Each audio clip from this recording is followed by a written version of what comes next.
അങ്ങനെ invest Kerala global summit പുരോഗമിച്ചുകൊണ്ടിരിക്കുകയാണ്. ചടങ്ങുകളും എല്ലാ കാര്യങ്ങളും നടന്നുകൊണ്ടിരിക്കുകയാണ്. നിരവധി ബിസിനസ്മാൻമാർ, നിരവധി പേരാണ് എത്തിയിരിക്കുന്നത്. ഒരുപാട് വിശിഷ്ട വ്യക്തികൾ എത്തിയിട്ടുണ്ട്. അപ്പോൾ ഇപ്പോൾ നമ്മളുടെ കൂടെ ചേർന്നിരിക്കുന്നത് ബിസിനസ്മാനായ മാത്യു ജോൺ ആണ്. നമസ്കാരം. നമസ്കാരം. എങ്ങനെയുണ്ട് മൊത്തത്തിൽ ഈ ഒരു പ്രോഗ്രാം?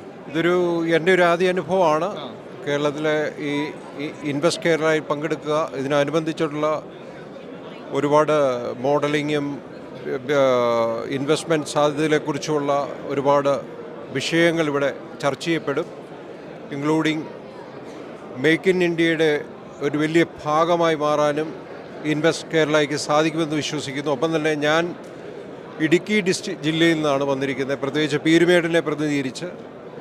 പീരുമേട് എന്ന് പറയുമ്പോൾ വാഗമൺ, മൂന്നാർ എന്നീ മേഖലകൾ ഉൾപ്പെടുന്ന വലിയൊരു ടൂറിസം സാധ്യതയാണ് ഇവിടെ മുന്നിൽ കാണുന്നത്. ഇപ്പോൾ തന്നെ ഏകദേശം 1500-2000 ഏക്കറോളം ഈ ഡെവലപ്മെൻറ്റ്സുമായി, ടൂറിസം സാധ്യതകളുമായി ബന്ധപ്പെട്ട് വന്നുകൊണ്ടിരിക്കുകയാണ്.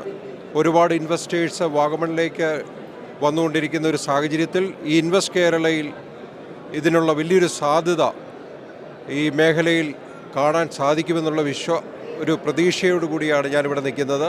അതുമായി ബന്ധപ്പെട്ട് പ്രമുഖ വ്യക്തിത്വങ്ങളെ കാണാനും അതുമായി അവരെ അങ്ങോട്ട് ഇൻവൈറ്റ് ചെയ്യാനും സാധിക്കുമെന്നുള്ള വിശ്വാസത്തിൽ ഞാനിവിടെ നിൽക്കുന്നു. നമ്മളുടെ ഇത്തരത്തിലൊരു പ്രോഗ്രാം അല്ലെങ്കിൽ ഇത്തരത്തിലൊരു ഗ്ലോബൽ മീറ്റിംഗ് സംഘടിപ്പിച്ചതിനെ തുടർന്നുണ്ട് ഒരു നമ്മളുടെ കേരളത്തിനുണ്ടാകുന്ന ഒരു മാറ്റം എങ്ങനെയൊക്കെ ആയിരിക്കും പ്രതീക്ഷ വയ്ക്കുന്നത്? ഇതൊരു LDF ഗവൺമെൻറ്റിൻ്റെ 4-ാം വർഷം കഴിയുന്നു. ഇത് നമ്മളെ സംബന്ധിച്ച് ഒരു വലിയ തൊഴിലവസരങ്ങൾ സൃഷ്ടിക്കാനുള്ള ഒരു വലിയ സാധ്യതയാണ് ഇതിലൂടെ ഉണ്ടാകുന്നത്. ഒപ്പം തന്നെ സ്റ്റാർട്ടപ്പ് പ്രോഗ്രാംസ് ഒരുപാട് വരാൻ സാധ്യതയുണ്ട്. നിലവിലുള്ള ബിസിനസ് എക്സ്പാൻഷൻസ് വർദ്ധിക്കുന്നതോടുകൂടി ജോലി സാധ്യതകൾ വർദ്ധിപ്പിക്കുന്നു. അങ്ങനെ കേരള ഗവൺമെൻറ്റിൻ്റെ ഒരു വലിയ ഇനിഷ്യേറ്റീവ് ഈ പദ്ധതിയിൽ, ഈ ഇൻവെസ്റ്റ് കേരളയിൽ നമുക്ക് ദർശിക്കാൻ സാധിക്കും. വളരെ ദീർഘവീക്ഷണത്തോടു കൂടിയിട്ടുള്ള ഒരു പരിപാടിയാണിത്. അതിനെ ബഹുമാനപ്പെട്ട ശ്രീ പിണറായി വിജയനെ അപ്രീഷിയേറ്റ് ചെയ്യുന്നതോടൊപ്പം തന്നെ ഈ ഗവൺമെൻറ്റിനെയും ഒപ്പം സെൻട്രൽ ഗവൺമെൻറ്റിൻ്റെ ഒരു വലിയ സപ്പോർട്ടാണ് ഇവിടെ നമ്മൾ കാണാൻ സാധിക്കുന്നത്. പീയൂഷ് ഗോയലിൻ്റെ പ്രസംഗത്തിലൂടെയും അനുബന്ധപ്പെട്ട സെൻട്രൽ മിനിസ്റ്റേഴ്സിൻ്റെ ഒരു കോംപ്ലിമെൻറ്റ്സും നമുക്കിതിൽ കാണാൻ സാധിക്കും, ദർശിക്കാൻ സാധിക്കും.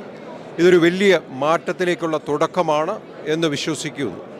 ഏതായാലും ഇത്രയും നേരം ഞങ്ങളോട് ചെലവഴിച്ചതിന് വളരെയധികം നന്ദി.